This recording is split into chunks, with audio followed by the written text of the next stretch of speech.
I think they're absolutely going to change who created the first Witcher, and it's going to set off book and video game fans. I mean, just set them off. And I cannot wait for the chaos that ensues. So really quick, I'm talking about Blood Origin, which is the prequel to the main Witcher show. Takes place about 13 to 1500 years before the show.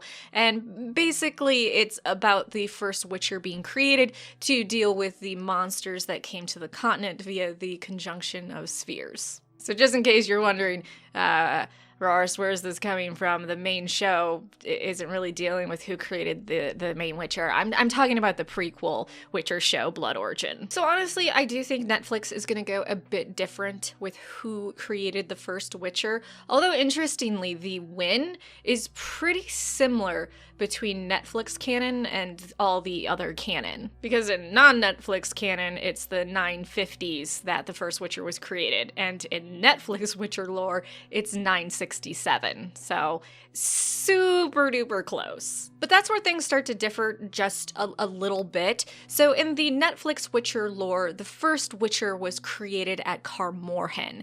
And we see in other lore that is not Netflix, it was in the Castle Rissberg. Why they changed the two locations, I just think because we're spending so much time at Kaer Morhen in season 2 of the main Witcher show, people are just going to be more familiar with it. And I think it brings more enjoyment to fans who then watch the prequel, Blood Origin, the first season, which comes out after the 3rd season of the main Witcher show, and they'll be like, oh my gosh, this is so cool. This is Kaer Morhen when it was at its prime, at its peak, not when it was all broken down and only a handful of Witchers hanging out in it. So I get the location change of where the first Witcher was created, and I don't find that to be a huge deal. If it's a big deal to you, though, certainly let me know in the comment section down below. Now, in Witcher lore that hasn't been established in the Netflix verse, we know that Cosimo had a student named Alzor, and Alzor had a student who was named Adarin. And together, those three are claimed to be responsible for creating the first Witcher, though certainly Alzor is said to have done the monster of the work, the brunt of the work. He did the majority of it.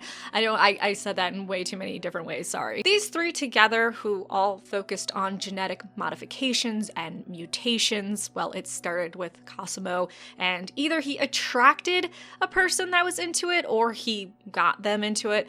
I think more so Alzor was just into it in the first place and then found out someone to help continue with it. But all three of those are responsible for creating the mutations that are Witchers. And if you want, here is a fun quote from a mage to Geralt about the creation of Witchers. "And indeed, I tell you further, that you have dishonored the work of your own fathers with this imprudent murder. It was Cosimo Malaspina, and after him his student Alzor, yes, Alzor, who created the Witchers. They invented the mutation owing to which men like you were bred, owing to which you exist, owing to which you walk upon this earth, ungrateful one. You ought to esteem Alzor, his successors, and their works, and not destroy them. Oh dear, oh dear." And actually the fun thing about Alzor and his student, well, this isn't really fun, because they were way into genetic modification, and I'm sure Cosimo had a lot of stuff he was guilty of. They created a lot of genetically modified monsters that still roam the continent during the time of the books. So they really fucked over a lot of people on the continent because they just like doing screwed up experiments and messing around and creating these terrifying monsters. Though certainly, and I'm not saying otherwise, the conjunction of spheres most definitely had the majority of monsters coming to the continent and caused the problem where the Northern Lords were like, hey, mages, you need to create a warrior to take care of this. So I have a feeling that Netflix's Witcher lore is going to throw a little kink in this creation of the first Witcher, and I say that just because there is a character named Sale, who is a brilliant scientist slash inventor for the prequel show Blood Origin. In a leaked audition tape, we see that he is obsessed with his work and a mistake he made.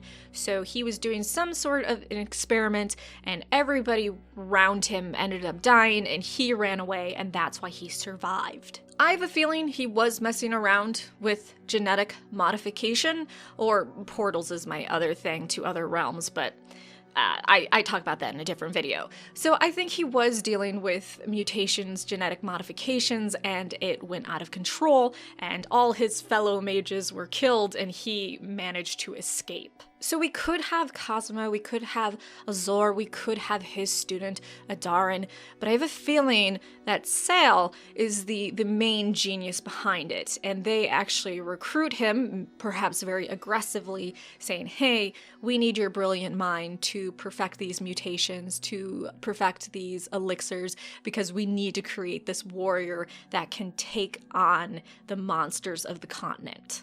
Or maybe that was the thing that happened. So let's say Cosmo, Elzor, they recruited a bunch of mages, had them work.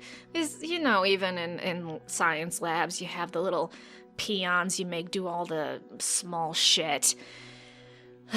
So they were having a group of mages do it. 𝐴𝐿 was part of it.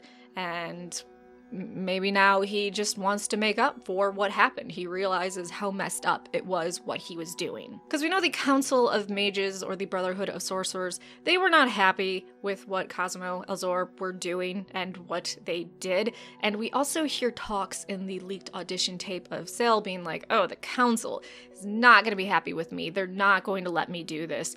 This is just bad. And for good reason. The Brotherhood of Sorcerers are kind of stuck-up pricks, but they have a good point when they're like, hey, don't do this type of magic, don't use chaos in this way, because generally, you know, fucked up things happen. But also, certainly, they're pricks. I'm not debating that. I just feel they're not going to have the major creators be the same in non-Netflix lore. I think 𝐴𝐿 is going to have a big part in it, a big part in creating the first Witcher, and I think maybe he is going to throw a bit more humanity into what they do. So maybe Cosmo, if they have him and Elzor, they're doing some really fucked up crazy things, and 𝐴𝐿 goes, okay, I'm gonna tweak this a little bit without them knowing, because what they're doing is just way too inhumane. Alright, those are my thoughts. You can let me know what you think the brilliant scientist inventor who is working to create something big to help the continent,